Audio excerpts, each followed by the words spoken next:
જૂનાગઢ જિલ્લા એલસીબી અને એસઓજી પોલીસની સંયુક્ત કાર્યવાહીમાં આંતરરાષ્ટ્રીય કેનાબીસ સ્મગલિંગ રેકેટનો પર્દાફાશ થયો છે. પોલીસે 3.16 કિલોગ્રામ હાઇબ્રિડ ગાંજો જપ્ત કર્યો છે, જેની આંતરરાષ્ટ્રીય બજારમાં કિંમત 1.10 કરોડ રૂપિયા છે. આ સાથે અન્ય મુદ્દામાલ તરીકે 6 લાખ રૂપિયાના માલ અને 8 મોબાઈલ ફોન પણ હસ્તગત થયા કે જેની કુલ કિંમત રૂપિયા 1.16 કરોડ રૂપિયા થાય છે. આ કાર્યવાહીમાં 4 આરોપીઓની અટકાયતમાં લેવામાં આવ્યા છે, જ્યારે એક મહિલા સહિત 2 આરોપી હજુ ફરાર છે. આ કાર્યવાહી રવિવારે રાત્રે જૂનાગઢ મ્યુનિસિપલ કોર્પોરેશનની પમ્પિંગ સ્ટેશન પાસે હાથ ધરવામાં આવી હતી.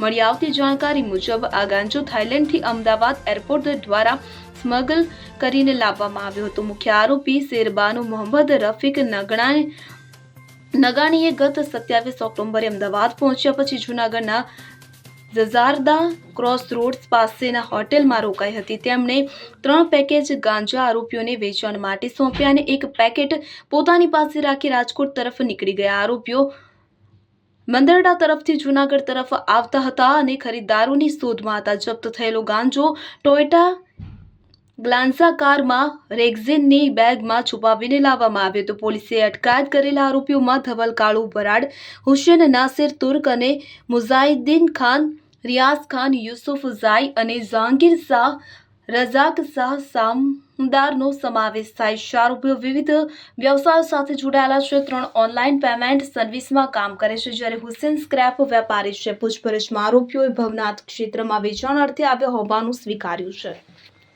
જૂનાગઢ લોકલ ક્રાઇમ બ્રાન્ચ તથા એસઓજીની ટીમને અને તેમના અધિકારીઓને જે સંયુક્ત બાતમી મળેલી તેમના આધારે જૂનાગઢ હિમનગર રોડ પાસે આવેલા મહાનગર સંચાલિત પમ્પિંગ સ્ટેશન પાસેથી જે હાઇબ્રિડ ગાંજાના 3.160 કિલોગ્રામ જેટલા જથ્થો, જેના 3 પેકેટ અને જેની બજાર કિંમત 1 કરોડ 16 લાખ રૂપિયા થાય છે, આ જથ્થા સાથે 4 આરોપીઓને પકડી પાડેલા.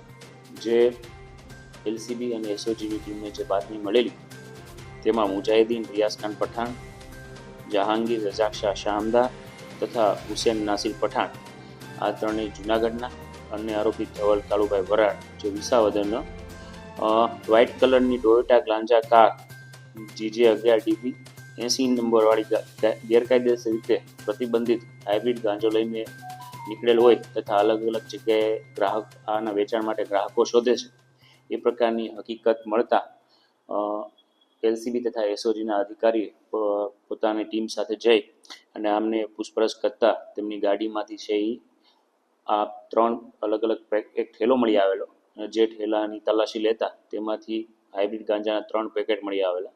પંચો સાથે વિડીયોગ્રાફી સહિત જે NDPS એક્ટ મુજબ જે પ્રોસિજર છે તે પ્રમાણે કાર્યવાહી કરતા કુલ 3 કિલો 160 ગ્રામ જેટલો છે એ આ જથ્થો મળી આવેલો અને જે બજાર કિંમત 1 કરોડ 16 લાખ 71 હજાર જેટલી થાય છે.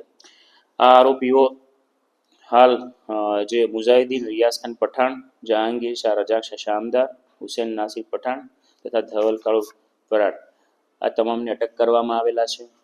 અન્ય પણ આ પ્રાથમિક પૂછપરછ દરમિયાન જે હકીકત સામે આવેલી છે તેમાં આ આરોપીઓએ રાજકોટની શેરબાનુ મોહમ્મદ રફીક નાગાણી આજે રાજકોટ રહે છે અને તેમના મારફતે કોન્ટેક્ટ થયેલો. જે લેડી છે એ ગઈ જનરલી બેંકોક અને થાઇલેન્ડથી આ જે પ્રતિબંધિત હાઇબ્રિડ ગાંજો છે તે લાવીને તેનું વેચાણ કરે છે અને તે પણ એક બરોડામાં મોબાઈલ નંબર આપેલો છે જેની સાથે સંપર્કમાં હોય.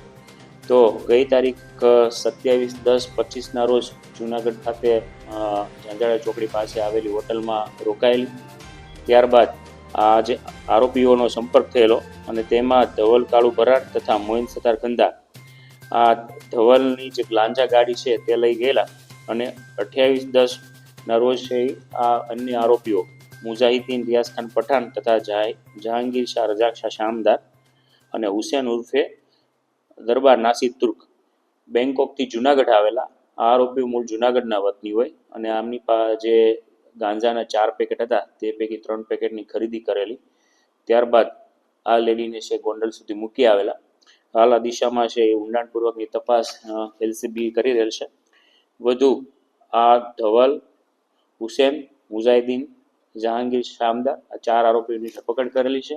અન્ય શેરબાનુ મોહમ્મદ રફીક નાગાણી જે રાજકોટની, મોઇન સતાર ખંદા જૂનાગઢ અને જે બરોડાનો ઈસમ જેનો મોબાઈલ નંબરથી આ શેરબાનુ સાથે કોન્ટેક્ટમાં હોય અને NDPSનું જે રેકેટ ચલાવતો હોય એ દિશામાં હાલ ઊંડાણપૂર્વકની તપાસ શરૂ છે.